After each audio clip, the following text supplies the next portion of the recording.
Amigos de la butaca, sean ustedes bienvenidos a una semana más del podcast de béisbol del Rey de los Deportes desde Culiacán, Sinaloa, para todo el país, para todo el mundo a través de YouTube. Ya sabes que estamos en diferentes plataformas digitales, en Facebook, en TikTok, en YouTube, en Spotify. Así nos puedes encontrar como La Butaca. Es un podcast específicamente de béisbol. Solo se habla de béisbol. En una tierra beisbolera, en una plaza beisbolera, en donde se juega béisbol profesional desde hace muchos años y donde hay mucha, pero mucha tela de dónde cortar. Desde Culiacán los saludamos con muchísimo gusto, una semana más de La Butaca. Vamos a hablar de grandes ligas con los recientemente confirmados que serán entronizados al Salón de la Fama, un latino más. Y fíjate cómo son las diferencias para saludar a Joel y a Fabricio con muchísimo gusto.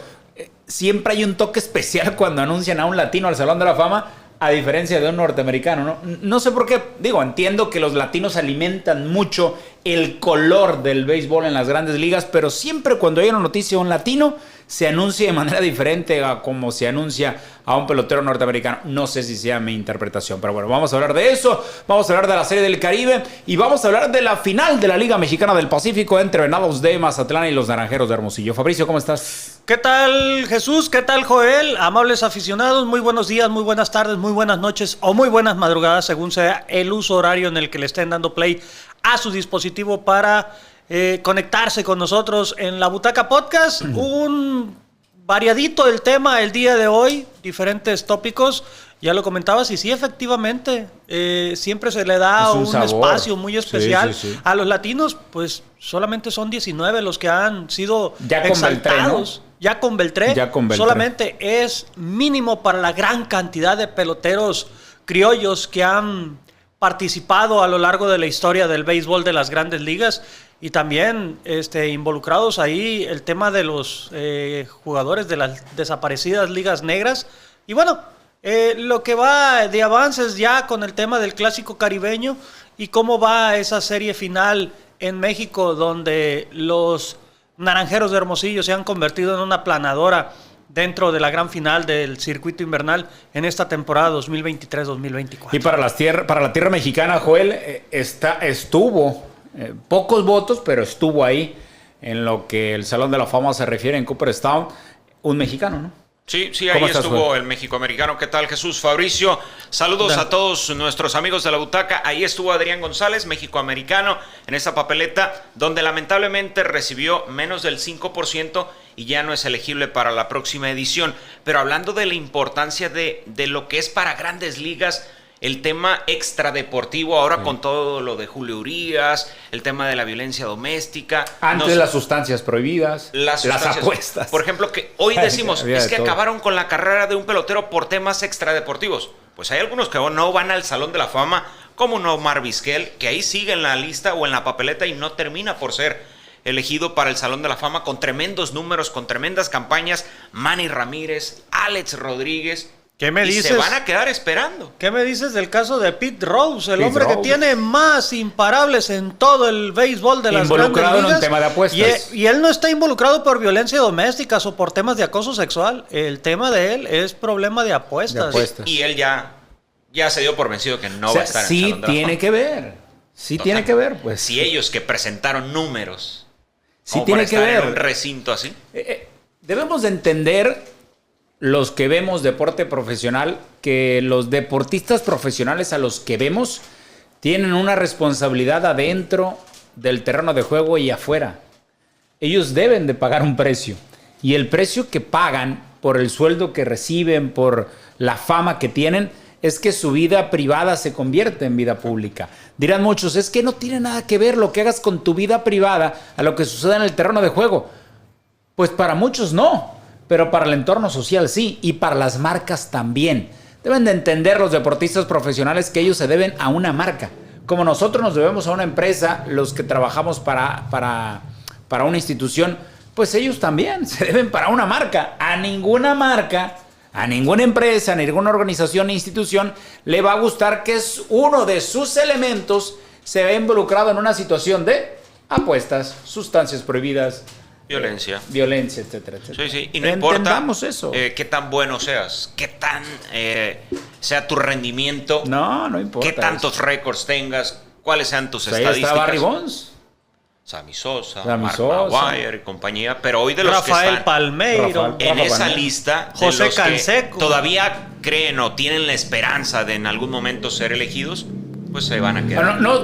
La lista que dimos o los nombres que mencionamos no es que los estemos juzgando ni que estemos diciendo ni probando nada. No, solamente la razón por la que no han entrado es esa. Porque no me digas que por números no debieron de haber entrado ya. Eso está clarísimo, ¿no? Sí, algunos que ya viven su edición número 8, 7. En el caso de Alex Rodríguez por su tercera edición, pero Bueno, pues se va a quedar esperando.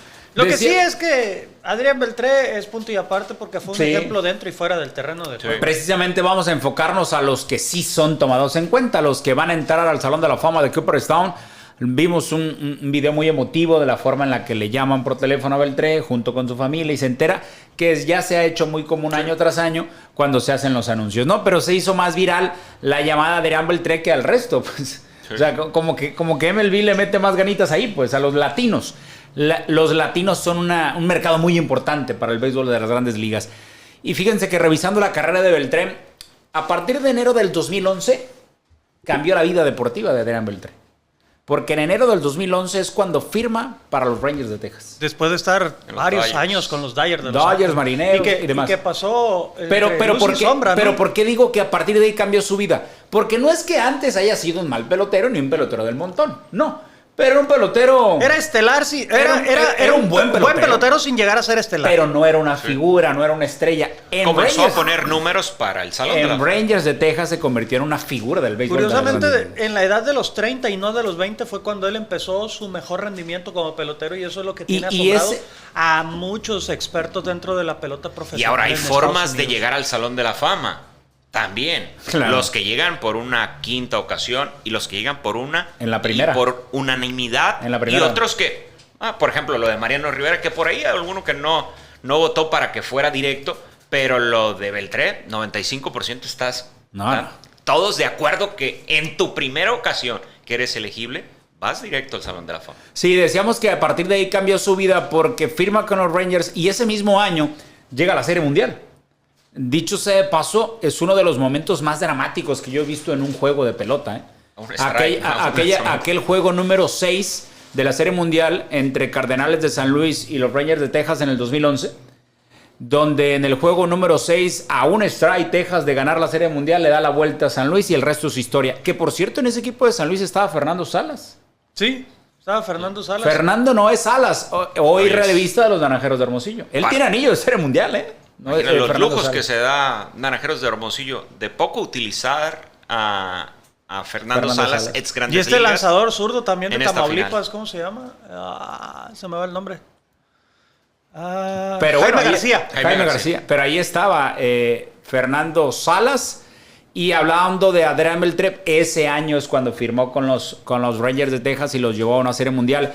Y él se convirtió después en un ícono de la ciudad, en un ícono de la institución, en un liderazgo. Junto con Josh Hamilton. Con Josh Hamilton. Y él es el único infielder hasta el momento de los elementos que han sido inducidos al Salón de la Fama, junto con Derek Jeter, en tener más de 3,000 imparables en su carrera y contar con 5 bates de plata en sus cosecha de triunfos dentro de los departamentos individuales en temporadas en el béisbol de las grandes ligas. Él y Derek Jeter son las únicas personas que tienen ese reconocimiento o esas distinciones más bien durante esos años, ¿no? Que estuvo como pelotero activo. Que hablando de series mundiales, otro de los inmortales que estará en ese Salón de la Fama es Todd Helton. Todd Helton y Joe Mauer. Que él fue muy criticado, ¿no? Sí, el caso fíjate, de Todd Helton. Pero ya tenía varias ediciones él tocando la puerta. Él fue el primero en el 2019 y ese año tiene 16.5%. Fue incrementando su porcentaje. Y poco a poco fue incrementándolo porque se fueron dando cuenta que más allá de las estadísticas generales... Pero ¿sí sabes por qué había la polémica?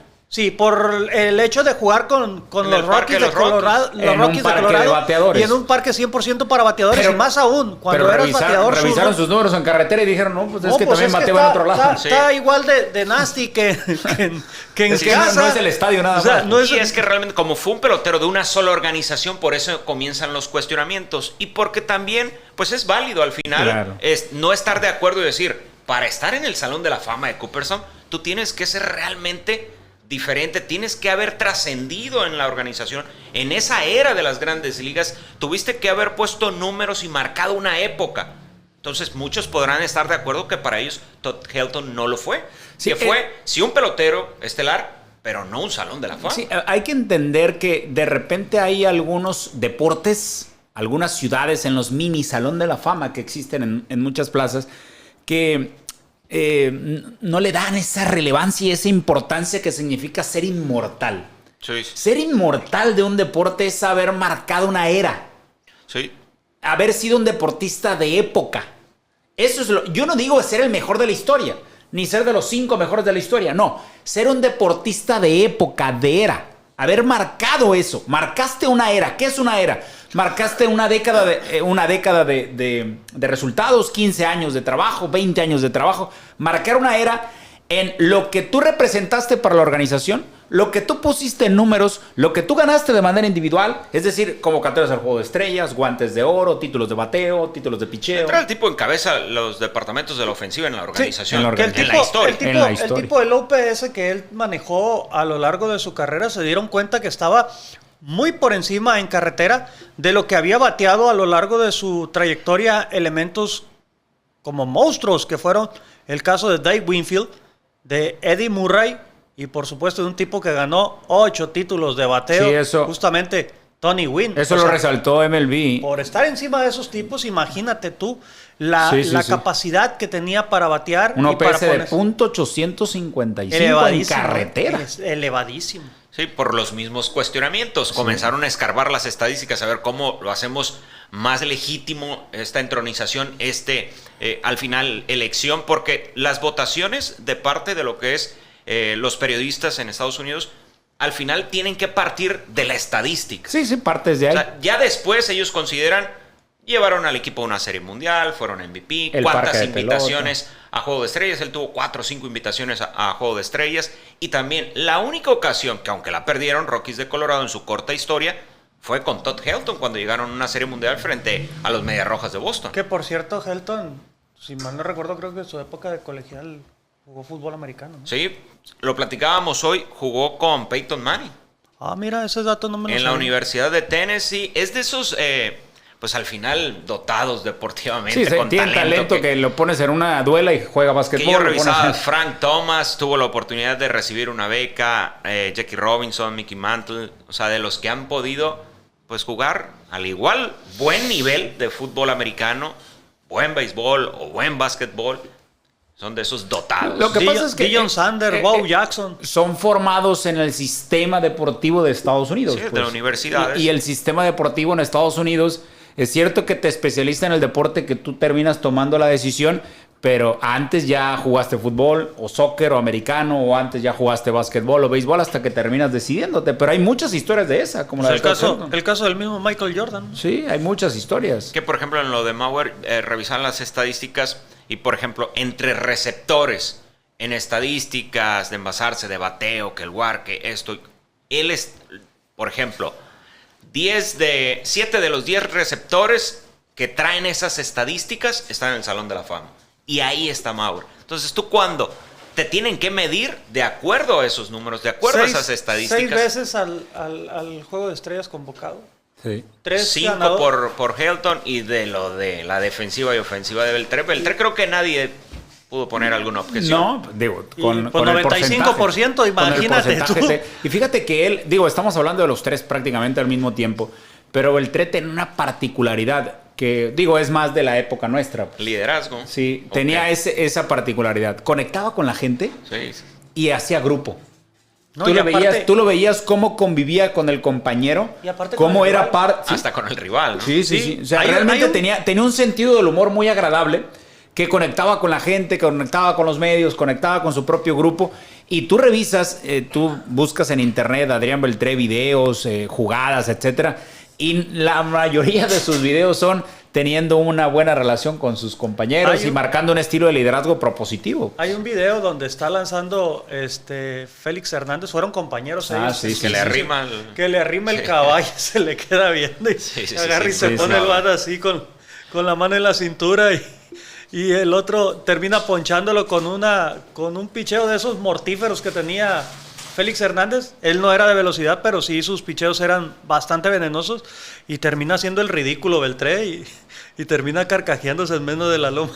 Por cierto, los que votan, es un voto secreto, ¿no? No sabes quién votó por quién. La Asociación de Periodistas. Exacto, pero el voto es secreto, no se hace en ningún momento público. Seguramente de manera interna saben, ¿no? De manera interna, al menos entre las pláticas de los mismos, se han de dar cuenta quiénes son grupos de qué peloteros, quiénes son, si marcan una línea, no marcan una línea. Pero sí me queda claro que todos, o no todos, la mayoría de los que tienen un porcentaje de promedio medio para abajo, que están dentro del parámetro, obviamente, para ser entronizados, van a generar polémica siempre, ¿no? Eso es normal, eso es muy natural. Que si Helton, ¿por qué no entró antes y ahora sí? Que si tenía o no tenía el mérito, que si no es para estar en el Salón de la Fama, que si tenía buenos números o no, el propio Mauer, que si a nosotros, al menos a mí, a Joel y a un servidor, no somos tan de la época de verlos jugar, nos tocó más Beltré verlo jugar, pero tú, Fabricio, que estás un poquito más grande que nosotros, no estoy diciendo que estás viejo ni mucho menos, ¿no? Lo que pasa es que Ramón se está riendo, pues no te lo quiero decir. Deja al señor productor, déjalo. Déjalo, entonces, que me viene pisando los talones el señor. Entonces, digo, tú has visto más béisbol, y lo digo con todo respeto porque quien no sepa, Fabricio, él veía antes. Pues. O sea, él perdió la vista, ¿cuándo? ¿Hace cuánto, Fabricio? 3 años. Hace 3 años, pero él vio mucho béisbol y viste este tipo de peloteros. Todd Helton me tocó verlo, es contemporáneo a Vinicio Castilla, de hecho. Sí, bueno. Es contemporáneo. Él fue heredero de la primera colchoneta de Andrés Galarraga. De Andrés Galarraga. O sea, el compromiso que le dejaron, pues. Sí, o sea, no era cualquier cosa, y cuando Andrés Galarraga parte de esa organización, pues él llega como novato por ahí a inicio de los 2000, y es un pelotero que se hablaba mucho sobre si podía con el paquete que había dejado el gato venezolano. Sin embargo, pues aquí está el resultado, ¿no? Cumplió y con creces, y hoy es uno de los nuevos inmortales dentro del béisbol de las grandes ligas. Por cierto, Rangers de Texas recientemente campeones de la Serie Mundial. Que ese va a ser un aderezo muy especial. Lo que son las cosas, ¿no? Tener a uno de sus jugadores en el Salón de la Fama en esta edición 2024. Lo que va a pasar en la siguiente edición, hay algunos que ya viven su última oportunidad. Billy Wagner, que él ya ha estado en 9 ocasiones y se quedó con el 73, o sea, muy cerquita del 75 que se pide o más para poder ser inmortal del Salón de la Fama de Cooperstown. Entonces, híjole, no sé si le va a alcanzar. Tú vas viendo más o menos, o vas visualizando quiénes podrán entrar para el siguiente año por sus estadísticas, si van en incremento, si van hacia abajo, si ya es su última oportunidad, o quiénes podrían sumarse a la papeleta. El detalle para Billy Wagner no es si puede alcanzar los votos el siguiente... Es que es su última calendario, sí, por eso te digo. Se suman? El tema es quiénes se van a sumar a esa lista de elegidos, y dependiendo de quiénes sean, porque muchos de ellos de manera unánime entran en el primer año de convocatoria y con eso ya... Exactamente, entonces, o el caso del mismo Mariano Rivera, o el mismo Derek Jeter, peloteros como Pedro Martínez también. Entonces, en ese momento es ver quiénes son los que vienen detrás, quiénes son con los que estás peleando palmo a palmo, para ver si tienen las posibilidades de aspirar a un lugar dentro del Salón de la Fama, ¿no? Sí, por ejemplo, Gary Sheffield ya no es elegible. No, y Gary Sheffield estuvo involucrado en varios temas también aunque él no es de esos relegados, vamos a llamarlo así, pero sí es uno de los elementos que su comportamiento dentro del terreno de juego fue ciertamente irreverente, ¿no? Muy bien, perfecto. Ahora sí, Latino 19. Es el latino número 19. Son muy pocos. Desde 1973, que fue justamente cuando Roberto Clemente Walker fue inducido al Salón de la Fama, y después tuvieron que pasar bastantes años porque solamente había 5 peloteros inducidos, entre ellos el caso de Juan Marichal de Dominicana, de Orlando Cepeda, el caso de Luis Aparicio, el venezolano, el único parador en corto venezolano, creo que es el único venezolano que hay hasta el momento, y si mal no recuerdo, el otro es Tony Oliva, el pelotero cubano que jugó con los Cañeros de los Mochis en alguna época por ahí en los 70. ¿Qué otro parador en corto venezolano debería ser Omar Vizquel, no? Muy seguramente, pero los temas de la situación legal que él tiene, sí, eso como que ha impedido que aparezca en las papeletas. ¿Qué latino crees, ¿no?, que le haga falta, que le haga justicia la asociación de periodistas más que el deporte? ¿Con quién? Buena pregunta. O sea, porque ya muchos han cuestionado el tema, por ejemplo, de lo de Fernando Valenzuela. Y es que no, de repente nos gana la patria. Es que nos gana la patria, pero creo que no dan para... Bueno, los primeros... Es que en el Salón de la Fama tienen sus métricas, ¿no? Y creo que ellos, con 10 años, que tengas excelentes números, o que compile, por ejemplo, en el caso de los lanzadores, números positivos con doble dígito, ya con eso tienes una posibilidad grande, ¿no? Porque también hay que ver que hay muchos peloteros que no alcanzan a tener... los números, pero que fueron todo un ejemplo dentro del bueno, pero sí tienes que tener números. Sí tienes que tener números. Lo que pasa es que Fernando Valenzuela fue un fenómeno. Ahora, pero un fenómeno, claro, ligado a lo que hizo en el terreno de juego, pero fue más un fenómeno mediático, un fenómeno social. Y el entrar al Salón de la Fama premia la constancia en esos números, es decir, pusiste buenos números, pero ¿cuántos años? El del 81 al 86 fue un fenómeno y era un candidato natural. Pero tú revisas los números ya del 86, de los que están... del 87 hacia adelante, su carrera vino en declive debido a las lesiones y posteriormente el salto de mata que anduvo dando en diferentes... Tú revisas los números de los que están en el Salón de la Fama. No. A Bartolo Colón me lo despacharon a la primera. Pues sí, pero el baby sexy, pues... Todavía sigue jugando Bartolo Colón. Bueno, la Serie del Caribe ya está cerca, la Serie del Caribe el próximo mes de febrero. Esta edición de la Serie del Caribe va a ser muy especial en Miami. Híjole, decidimos grabar los días normalmente que grabamos el podcast, que son los miércoles, se publica el jueves a las 2 de la tarde, y ahora sí que estamos con las manos atadas porque no sabemos cómo quedó el juego del día, cómo quedó el juego número 4 de la serie final, si es campeón Hermosillo o no es campeón Hermosillo, pero bueno, eso lo vamos a tocar la próxima semana. Lo que sí vamos a hablar es los pormenores de la Serie del Caribe, ¿no? En Miami. Una edición muy especial, una edición donde la Confederación del Caribe va a tomar en cuenta ciertos cambios en cuanto al reglamento que ya tiene MLB en sus juegos, las almohadillas, los revires, los relevistas, el tiempo de espera entre los bateadores. Es decir, ya veremos una Serie del Caribe distinta a la de otros años. Sí, y con muchos nombres. Por ejemplo, una de la referencia, imagen o embajador que está utilizando esta Serie del Caribe, Pedro Martínez. Y así lo hacen con cada uno de los países invitados, entre lo que es Panamá, Nicaragua, Puerto Rico, República Dominicana, México, Venezuela, Curazao ahora con Curazao es el primer rival de México, ¿no? Sí, y que hay que entender que, perdón que te interrumpa, Joel, pero que hay que entender que Curazao es una selección de ese país, no es un equipo prácticamente porque no hay circuito invernal. No es un representativo, sí, no es un representativo. Armaron un combinado de Así allá. Es.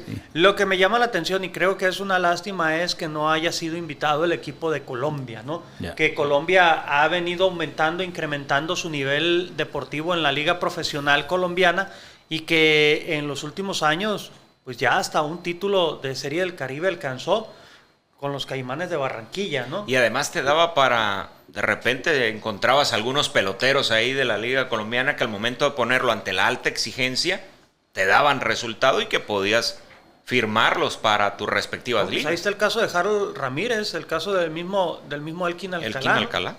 Muchos peloteros que después se convirtieron en referentes o en figuras de los equipos en grandes ligas han pasado por Series del Caribe. Sí. La Serie del Caribe es un evento que sí busca el pelotero.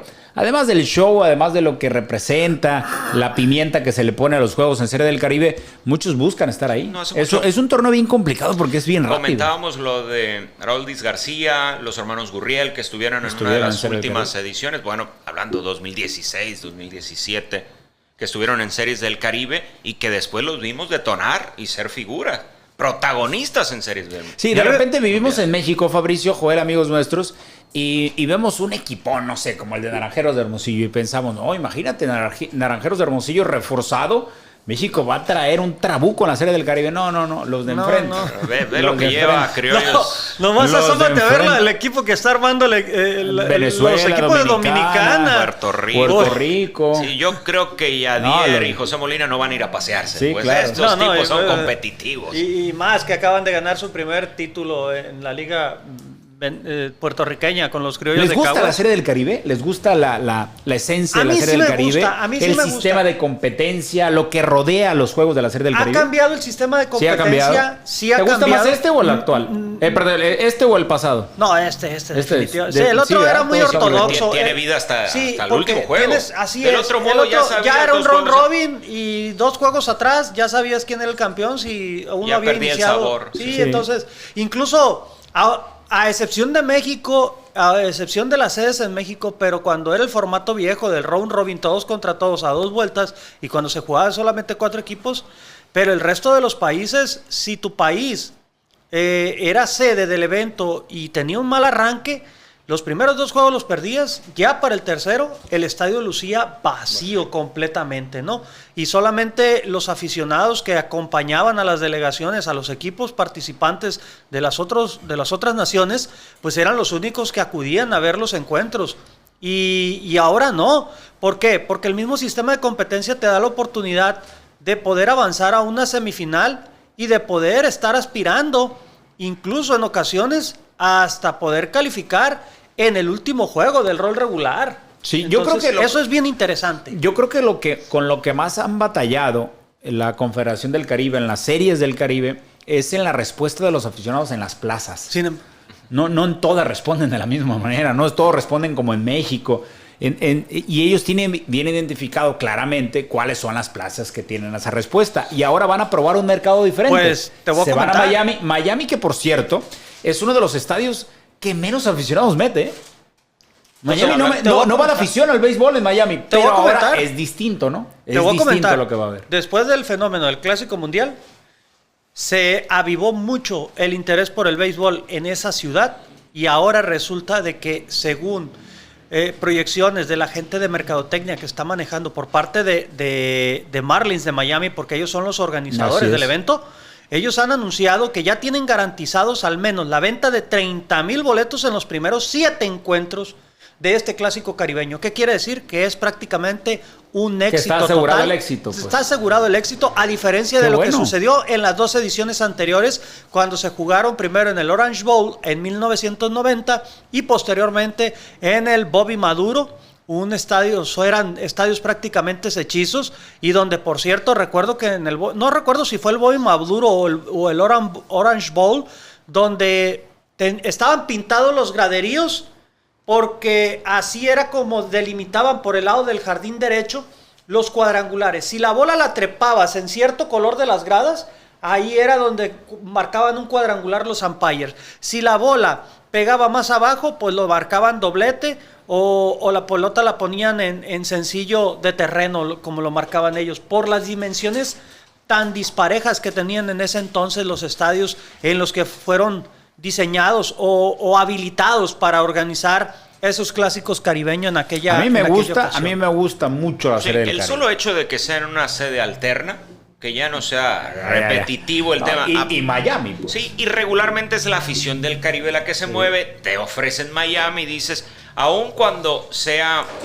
Florida, un estado donde va poco la gente al béisbol, no solo con Miami, no solo con Tampa, sino en los otros deportes, es muy complicada la afluencia por el tema de los traslados, costos y un sinfín de factores, pero para esta serie del Caribe, imagínate, los representativos de Puerto Rico, Dominicana, Venezuela, pues bueno, porque también en esa plaza hay mucho puertorriqueño, sí. En esa plaza hay mucho puertorriqueño, mucho mexicano. Por ejemplo, los cubanos que están por acá. Cubanos, sí. Algo que estaba leyendo yo es que el Miami de hoy es total y completamente diferente al de los 90s o al de principios de los 2000, que incluso el estudio de mercado que hizo la Fórmula 1 para llevar un gran premio a esa ciudad fue a consecuencia del la mudanza de muchos ciudadanos de Nueva York, de la zona de California o del norte de los Estados Unidos hacia ese lugar por la intención de buscar nuevas proyecciones, pero además de eso, el tema de los impuestos es más económico. Sí. Incluso la Fórmula 1 dijo que se han visto mejores ganancias en un evento realizado en Miami que justamente el Giro de Mónaco. Así de ese. Lo que pasa es que ellos tienen bien identificado cuál es su mercado. Así es. O sea, quienes viven en Florida. Y Playita se da la fiesta también, como que está más apetecible. Ya le juntas eso. Y le pones el béisbol. Y le apuestas a algo que muchos países en el mundo le están apostando, que es el turismo deportivo. Sí. Llevar eventos de primer nivel, llevar eventos de talla, ya llevas eventos de automovilismo, llevas eventos de béisbol, llevas eventos de tenis y dices, bueno, ¿quiénes viven en Florida? La mayoría son latinos. Entonces, pues hay que llevarle las Series del Caribe. Ahora, el tema es, ¿le vas a llevar Serie del Caribe? Tienes abarrotados 7 juegos con 30,000 aficionados, pero curiosamente los equipos de ese estado en las grandes ligas no prenden con la afición. Sí. También lo que se ha comentado tanto en esta edición de la Serie del Caribe es que estarían involucrando, o una agencia estaría también subsidiando para llevar a jugadores de grandes ligas. Sí, por eso hubiéramos pensado que peloteros de la talla de Randy Arozarena vinieran a México a jugar Liga Mexicana del Pacífico para quizá verlos en Serie del Caribe. Ojalá iba Isaac Paredes. Tienes a Isaac Paredes, tienes a Irving López, tienes a César Salazar, que muy probablemente, va a depender mucho de las decisiones. El caso de Isaac Paredes no creo que vaya a asistir. Ojalá me esté equivocando, pero no creo que vaya a asistir por el tema de que acaba de firmar un contrato quizás el más lucrativo para él en lo que va de su carrera. No quizá, el más lucrativo. Todavía no firmaba y le dijeron para y siguió jugando. Sí, entonces, vamos a ver. Él tiene una enorme gana, insisto, no sé si ya quedaron campeones los Naranjeros. Pero bueno, la tendencia va hacia allá. Sí, decíamos, si nos acabas momento. Sí, si acabas de reproducir el video, nosotros grabamos los miércoles, publicamos los jueves. Y el día de ayer fue el juego número 4. Sí, ¿Cómo quedó? Ya la próxima semana estaremos hablando en general de lo que fue la final de la Liga Mexicana del Pacífico. O el intento de final. Sí, que por cierto nos metemos ahí para hablar de lo que hasta el momento ha pasado, ¿no? De lo que hasta el día de la grabación, que fue ayer, repito, insisto, ha pasado en esta final. Los primeros 3 juegos. Una final cargadísima, evidentemente, pero una final en 2 de los 3 juegos que hemos visto hasta el día de la grabación. En 2 de los 3 juegos, pues estuvo para cualquiera, ¿eh? Sí, el juego 1 se abrió muy rápido a favor de Naranjeros de Hermosillo, pero juego 2 y juego 3 para cualquiera, ¿eh? Con detallitos finos. Aquí el detalle es lo que criticamos en su momento con Tomateros de Culiacán. No juegas buen béisbol en las bases, no juegas buen béisbol a la defensiva, te termina castigando el juego. Naranjeros de Hermosillo ha jugado por nota. A la defensiva, corriendo las bases, siendo agresivo, bateo oportuno, picheo, relevo. Algo de lo que no careció en la serie ante Tomateros Venados, que fue del bateo oportuno, hoy lo está careciendo. Porque incluso creo que tiene más bateo, al menos en los 3 juegos que he visto, que toda la serie ante Tomateros. Pero no han tenido el bateo oportuno. Al menos en lo que fue el último juego, 8 imparables, 10 imparables, pero revisa cuántos corredores en posición de anotar dejan. 9, 6, 8. Así es muy complicado. Mazatlán no está teniendo el bateo oportuno. Yo le agregaría a uno de los, creo yo, factores más importantes para ver a un Hermosillo así, tan contundente en la final. Tu profundidad en el roster. Sí. Esa profundidad en todos el los roster, departamentos. En ofensiva, en picheo, corriendo las bases. A mí me sigue llamando la atención desde la serie con Tomateros, cómo no han utilizado prácticamente nada Figueroa, Germán tiene batallando todos los playoffs. De hecho, creo que le dieron libertad para ir a jugar una liga semiprofesional. No sé si al final lo retuvieron porque ya no lo utilizaron en la final. No, bueno, que yo recuerde, tienes razón. Pues hay que ver si parece en el roster. Estaba jugando en una liga de Sonora por allá. Entonces, pero sí, no lo venían utilizando. Pero ahí tienes a Ricky Álvarez, que bien puedes mandar a los Jardines a Nico Vázquez o puedes moverle. Tienes a Arellano, el joven, para utilizarlo de una u otra manera. A Escárraga ya lo están sacrificando. Quinta, sexta entrada. Sí, tiene razón lo de Figueroa, porque evidentemente eso no lo hacen público, pero Arellano en el juego número 3 entró a correr de emergente. Sí. Entonces evidentemente eso te contesta todo, tienes razón. Pero bueno, cada quien priorizó lo que ellos esperaban. Quisieron descansar a su bullpen, se trajeron a un refuerzo relevista. Pero es que también no tenían mucho bullpen, no había mucha profundidad. Si hubieran tomado a un bateador y el equipo de Mazatlán perdiera por una situación de bullpen, dijéramos. No, con Eric Casillas, con Víctor Moreno y el otro muchacho, no recuerdo cómo se llama. Sí, está Gutiérrez también. Demetrio Gutiérrez. No iban a ir muy lejos, ¿no? Entonces sí tenías que fortalecer, pero también necesitabas de un bateador, ¿no? Pues y a final de cuentas pues, no puedes hacer en ese equipo. No puedes hacer. Y aún así, ahí estaban peleando los juegos, ¿eh? Ahora, dale mucho el mérito a Venados. Algo que hay que reconocer es que, por ejemplo, el equipo de los Naranjeros de Hermosillo no tiene dolor en ninguna parte. Si el día de hoy ocupas del bullpen, mañana no es el que te va a ir a resolver el juego. Quizás sea el picheo abridor. Y al día siguiente no es el picheo abridor. Es la velocidad en los senderos de los jugadores. Sí, la otra es la defensiva. O igual, la ofensiva. O sea, cuando no es una cosa es la otra. Pero está bien redondeado ese equipo. Sí. Además de que son peloteros que ya traen una sinergia de 2-3 años, que venían empujando fuerte y que estaban ávidos de querer levantar la corona en el juego, en este circuito. En el juego número 3, Tobalín se le complicó su entrada. Faltaban 2/3 de la octava y tuvieron que ir por Alcalá de una vez. Porque ya no tenías otra opción. Sí. Ya no tenía. Y respondió en la octava. No, claro, sí, pero ya en la novena le hacen una carrera. Le abren con triple. Y la carrera fue la de la diferencia. No es que sea responsabilidad de Alcalá, sino que la decisión de Rivera de traer a Alcalá fue porque, bueno, es tu mejor brazo. Segundo, te estabas jugando regresar en la serie en ese momento. Pero que tú te vas del lado de Hermosillo. En ese juego número 3 no utilizaron a Curtis Taylor, que es uno de tus mejores brazos. Ni a Fernando Salas. A Fernando Salas sí, sí después de Williams. Sí, es cierto. Al otro, bueno, sí, Curtis Taylor. No lo utilizaron en ese juego, pero ahí hablas de qué. César Vargas tampoco. De la profundidad. Ahora, tiene ya varios años haciendo esto en Naranjeros, de tener un roster bastante competitivo, con mucha inversión. Me recuerda aquellas declaraciones de Isaac Rodríguez. ¿Cuál era la diferencia de esos cañeros que llegaban a la final? Pues al final meterle lana. Porque este equipo de Hermosillo, aquí es donde ves cuando tienes una buena inversión. No es lo único que necesitas. No es lo más importante, pero no, te pone más cerca.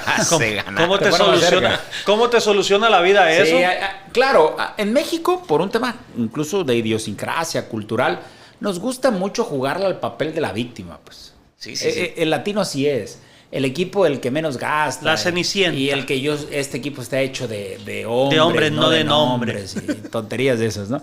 Pero claro que yo sé que se toman en cuenta la sangre, el pundonor, el ímpetu, y no todo es la lana. Pero si hay bistec, pues... Sí, está más cerquita de ahí, pues. Tanto bistec que recordarás que al inicio de la temporada ese equipo tenía a Alfonso Rivas, Sam Burchard. Tan no es indispensable el dinero que tienen Naranjeros de Hermosillo. Bueno, no es lo más importante, perdón. Yekarer Kibon. Que tiene como 10 años sin ser campeón. Sí, tan así. Oye, pero... Y año con año, la racha más larga. Es la racha más larga. Y no es lo único que necesitas. Pero cuando no lo tienes que ser muy selectivo. Tienes que tener un muy buen tino, como lo hace el equipo de Mayos de Navojoa. Porque si hablamos de esta postemporada, es el que más le ha dado pelea. Porque Mexicali no fue oposición. Pues es el único que le ganó un juego. Porque hasta el momento nadie le ha podido ganar un juego. Y los otros con polémica, con el tema de las repeticiones, que si no los favorecían y demás. Pero le dieron más pelea.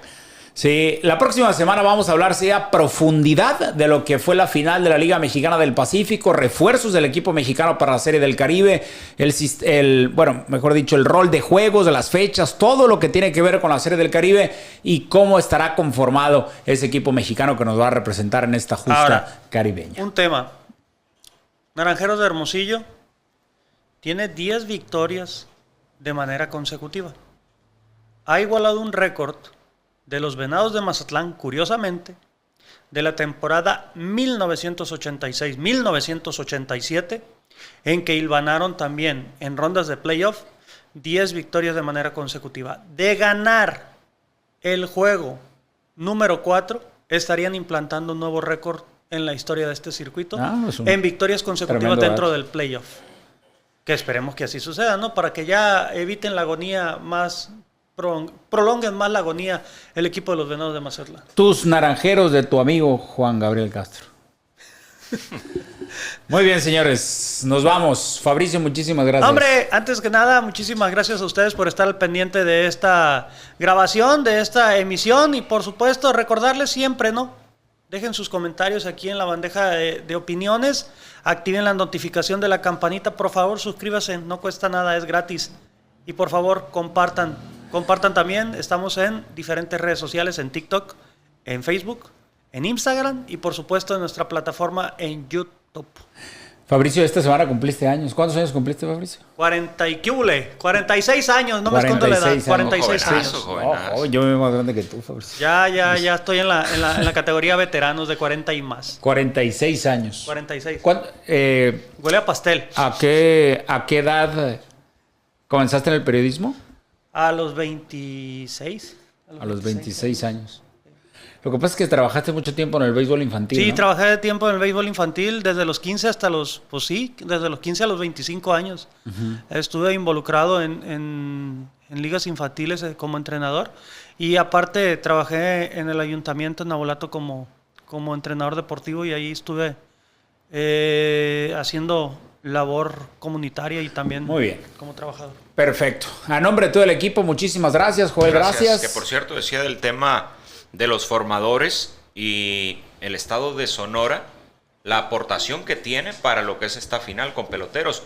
Y habría que revisar porque Sinaloa estoy seguro que es otro de los protagonistas en aportar peloteros a esta final de Liga Mexicana. Importante recordarles que este podcast que se transmite desde Culiacán es un podcast exclusivamente de béisbol. Es un podcast hecho por profesionales de la comunicación, por comentaristas deportivos, Fabricio Urías, Joel Rodríguez, quien les habla, Jesús Rodríguez. No es un podcast de aficionados y lo digo con todo respeto para el resto de los podcasts que existen de aficionados. ¿Por qué te reíste, Fabricio? No. Dije, capaz si dije algo malo. Pues. No.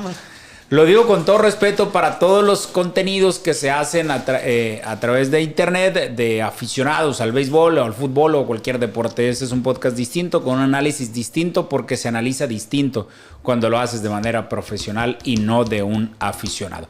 Joel Rodríguez, Fabricio Urías, a nombre de todo el equipo de producción, quien les habla, Jesús Rodríguez. Excelente semana, pásela bien. Hasta la próxima.